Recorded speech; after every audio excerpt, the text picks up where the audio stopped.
Hey everyone, welcome back. Today we have a very special, incredibly unique episode, and I wanted to talk to you directly face to face. It's Prime Week, and while the internet is screaming at you to buy cheap gadgets and household clutter, I wanted to talk to you about possibly making a strategic investment in your caregiving infrastructure. Welcome back. I'm Jen Fink, and this is Dementia Decoded. We're taking the confusion out of the caregiving journey by turning the light on for the path ahead. It's about more than memories. It's about strategy, clarity, and heart. So let's get into today's episode. Now I have to let you in behind the curtain for just a second. Today's episode is proudly sponsored by Chongkers, the creators of a therapeutic companion named Percy. Because they are based globally and the time zone differences are incredibly challenging and our time frame was really short, we couldn't get a live representative on the call, but I thought this tool was too important to make you wait, and it's on sale during Prime, so I got creative.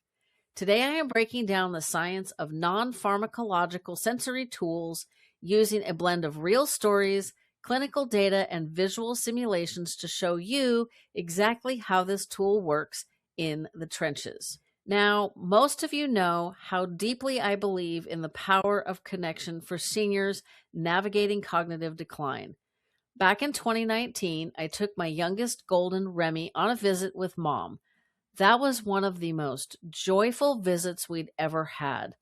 All of the memory care residents lit up and showered him with love and affection.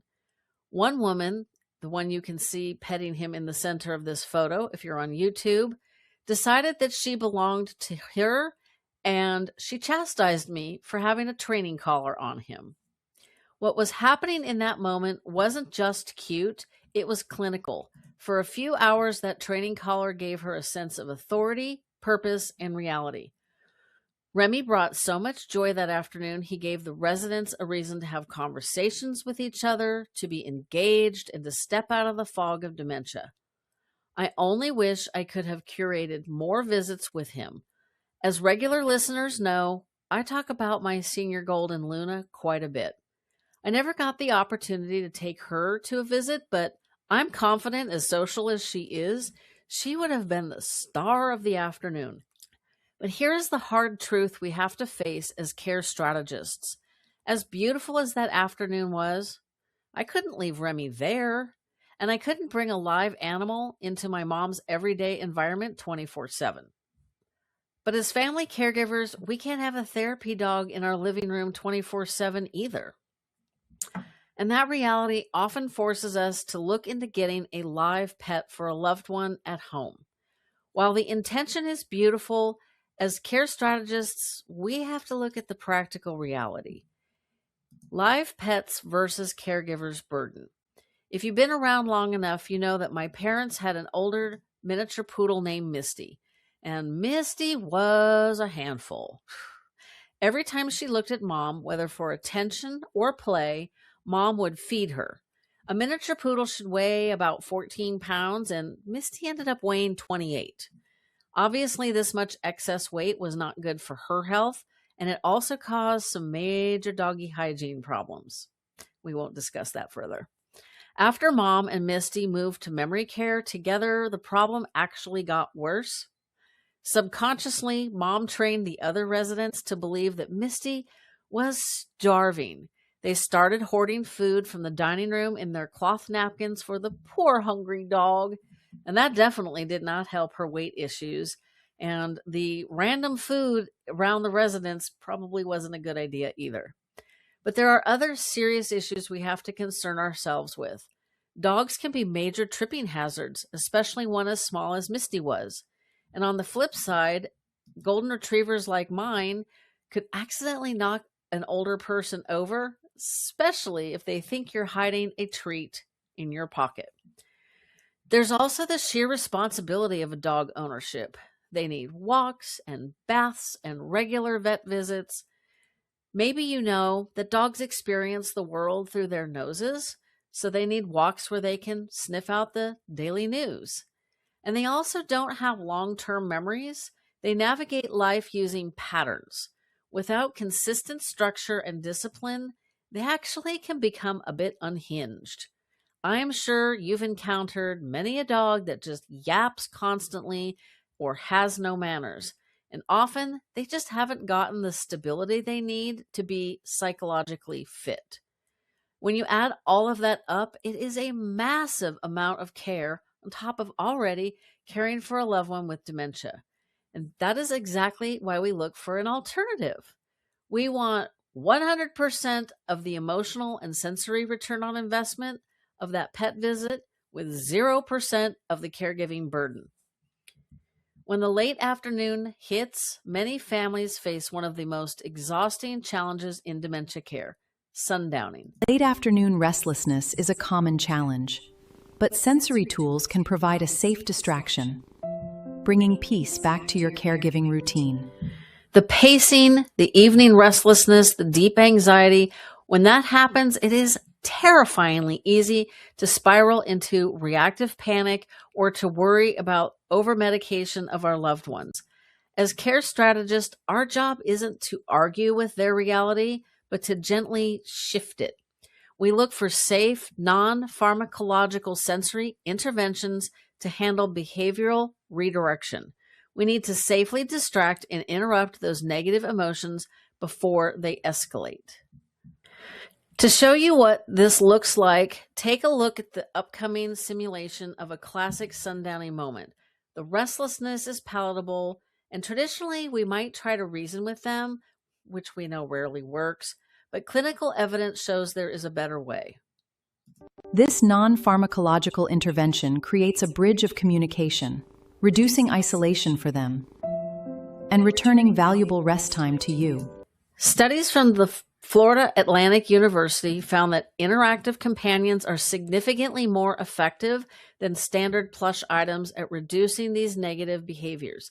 And research by AARP and United Healthcare confirms these tools directly reduce loneliness and isolation, turning a senior from being the cared for back into the caregiver by giving them something to nurture. In fact, a study from the University at Albany showed that 70% of clinicians confirm the safety and efficiency of these professional therapeutic tools. And this is where Percy comes in. Hello, Percy. Percy is not a toy or a plushie. It is an engineered therapeutic companion tool designed specifically to facilitate the kind of behavioral redirection we just saw. As you saw in this simulation, when a caregiver introduces Percy during a moment of distress, it immediately breaks that anxious loop. And Percy is made with premium craftsmanship.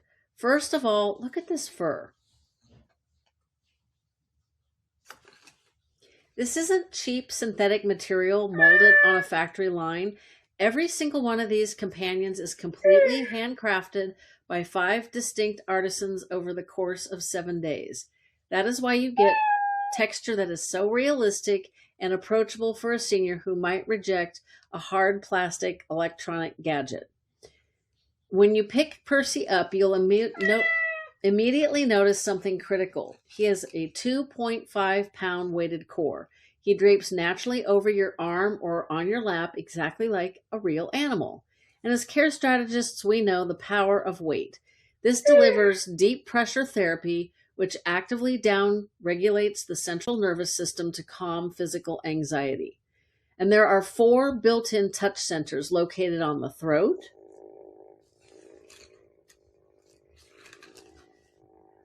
the head, the back, and the tail. When your loved one strokes these areas, it triggers a responsive vibrating purr that you can actually feel. That combined auditory and tactile feedback acts as an immediate sensory distraction to halt a sundowning episode in its tracks. And is voice activated. If I say, "Hello, Percy," he responds. This vocal feedback loop is incredibly engaging for a senior experiencing isolation. Cat hair. And here's a strategic tip. Introduce him and encourage Encourage your loved one to name him after a late pet. That triggers powerful emotional memories that enhance their sense of security. If you long press on the back sensor, which I have yet to be able to find, you will activate a rhythmic physical heartbeat pulse. If you have a senior who is highly agitated, holding this physical heartbeat against their chest induces a primal, comforting sense of safety that words simply cannot achieve. Now, when you turn Percy over, you cannot see the on-off switch or the volume control. It is hidden in this little compartment that is actually a little tricky to find, and it makes it very impossible for your loved one to find it. We don't want our loved ones fumbling with switches or cords. The team at Chongkers smartly hid all the mechanics inside the secure belly pouch, and you can't even feel it when it's closed. Like I said, this is where you find the volume controls and the Type-C charging port. It stays completely out of sight and out of mind for the senior. You don't stay out of sight, just your controls. Finally, you don't have to worry about constantly turning him on and off. If Percy is left alone for 10 minutes, he automatically goes into a deep sleep mode to conserve the battery. The moment your loved one touches him again, he instantly wakes back up. Having the tool is only half the battle. As strategists, we have to know how to introduce it seamlessly into the environment so it is accepted, not rejected. Having a professional therapeutic tool like Percy in your house is only half the battle. As care strategists, we have to know how to introduce it seamlessly into the environment so it is accepted and not rejected. If you just walk up and force a robotic animal into a senior's arms, their defensive walls will go up. Instead, I want you to use my 3-step staging protocol to introduce Percy with radical intentionality. Step 1 is the ambient setup. Obviously, we're never going to force the interaction because then they just won't like it. Before your loved one even enters the room, turn Percy on and leave him quietly resting or purring on your loved one's favorite armchair or the couch. Let the cat just exist as a natural part of the room. Our goal here is to let curiosity do the heavy lifting and pull them in naturally. Step 2 is the reminiscence invitation. When they finally notice Percy and walk over, use their own history to bridge the gap. Don't say, "Look at this robot I bought you," because that will never work. Instead, tap into their long-term emotional memory. You can say something like, "Oh, look who came to visit us today. Doesn't she just look like your old cat Mittens?" By framing it around a past love, you instantly replace confusion with deep sense of familiarity and safety. And step 3 is intentional redirection. Once Percy is accepted, he becomes your primary tool for behavioral management. When the clock hits 4:30 in the afternoon and the sundowning pacing starts, do not attempt to argue or reason with the anxiety. Instead, gently hand them the companion, direct their attention to the soothing physical purr or that rhythmic heartbeat pulse, and let the deep pressure therapy do the heavy lifting. The tactile grounding will de-escalate the panic for you, shifting their focus from distress to comfort. So let's talk about the ultimate return on investment for Prime Week, preventing caregiver burnout. If a tool like Percy can securely engage your loved one's attention and provide 45 minutes of calm distraction during that hectic evening dinner rush, that is 45 minutes of quiet infrastructure returned to you. Yep. That's time to breathe, cook safely, answer an email, or just drink a cup of tea in peace. You aren't buying a toy, you are investing in a system that restores peace to your household. Now, because it's Prime Week, Percy is a strategic, guilt-free investment you can make right now. The links are in the description below or in the show notes, and I would hope that you would be interested in investing in your peace of mind today. And of course, I will see you again next week.